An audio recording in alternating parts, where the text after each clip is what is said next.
I think we're sold a dream as women because like you only get passionate love for like 2-3 years, maybe. That's what my dad always told. Maybe at most. Yeah, I know she's looking. 2-3. That's what my dad said. At most 2-3 years. Nah. And so, what do you give it? 6 months? No, I'm like only 2-3 years. Yeah, that's it. Short. Yeah, that's lifetime. Let's go. Yeah, but that's the thing because modern women have been raised on rom-coms and Disney movies, and so you guys think that life is a Disney movie and a rom-com, and it's like no, it's actually not. You were in a 10-year relationship. How long would you say the honeymoon phase? Like the honeymoon romantic phase, love. When does it go into a more? 3.5 years, maybe. Like it kind of switches after 3-4 years.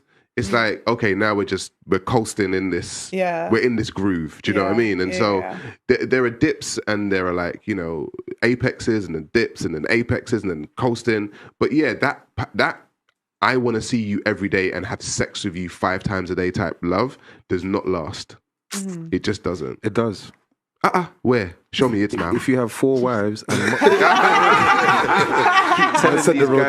keep telling these guys, honeymoon phase. Monday, Tuesday, Wednesday, Thursday, happy days. Your whole life is a honeymoon phase. Yeah. Hey, me and Jess are on the market, sister wives. 2 for 1 special. We're getting closer to 30 every day. 2 for 1 special. Yeah, my bank account getting closer to 30 every day. Yeah. No, I just think, that whole, and I think that's the reason why women are the ones initiating divorces, because they get into relationships and they realize, hang on a minute, this is actually work. This isn't what they showed me in a Disney movie. This is actually what they showed me in a rom-com.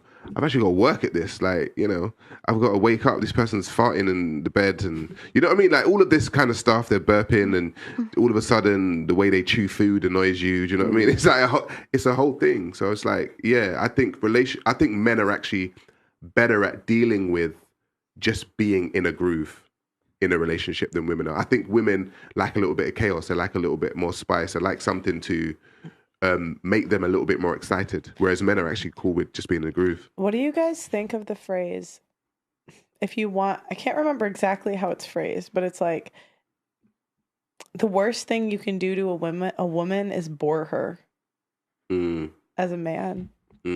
What do you think of that?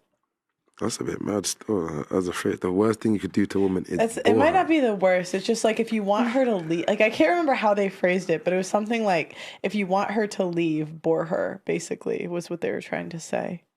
It's a bit mad still. I mean, in a relationship, like you both kind of get bored a little bit, but like I don't know. That's a bit rude. I don't know. That's a bit mad still. But that's the thing. I think women like chaos.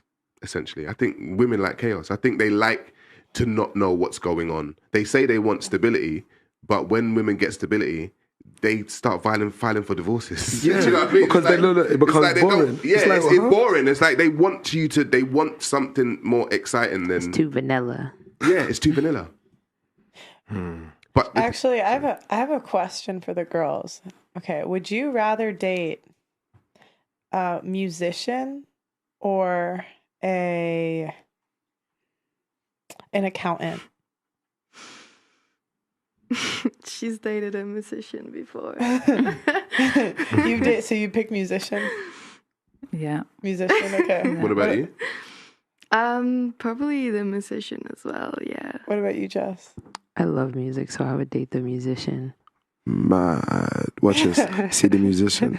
That's not stability. No. I know it's not, but obviously I could go for the accountant, but I love music, so like I think it would be, not saying that would be boring with the accountant, because the accountant could love music, but it's just like a musician. No, see, but it proves my point. Yeah. Where, like, women don't want stability. Like that's the most unstable job you could possibly have For real. as music, but we all pick music. I actually watched a TikTok video recently with a woman. She was on, she was speaking to this other guy, and he was like, "Why did you file for divorce?" And she was like, "Oh, he was really good with money, and he would save, and it was like he didn't really want to spend." And it's like, the guy was like, so he was financially stable and he was, good with money, and that's what really pissed you off. She was like, yeah, he didn't really want to do anything with the money, and he was always saying we need to save for a rainy day. And I was just like, we can't win, bro. That's the dumbest thing I've ever Like, we heard. can't win. Like, because he couldn't because he saved too much. Because he probably didn't spend on what she wanted. Him to spend on the buffoonery that doesn't help bring in the income. Yeah. I have a question. Would you guys go? So who has their nails done here? 3 of you. Yeah. Okay. 3. Okay. Do any of you get like your makeup done or anything like lash lifts? Any of that? No. No. No. Okay. Would you guys go down in lifestyle? So no new clothes, no nails done, nothing like that. So like in a year, you might get a couple new outfits. That's it for a family, and you'd have to work twice as hard and make like no extra. Like you'd get no extra discretional income for a family. Would you? Yes or no?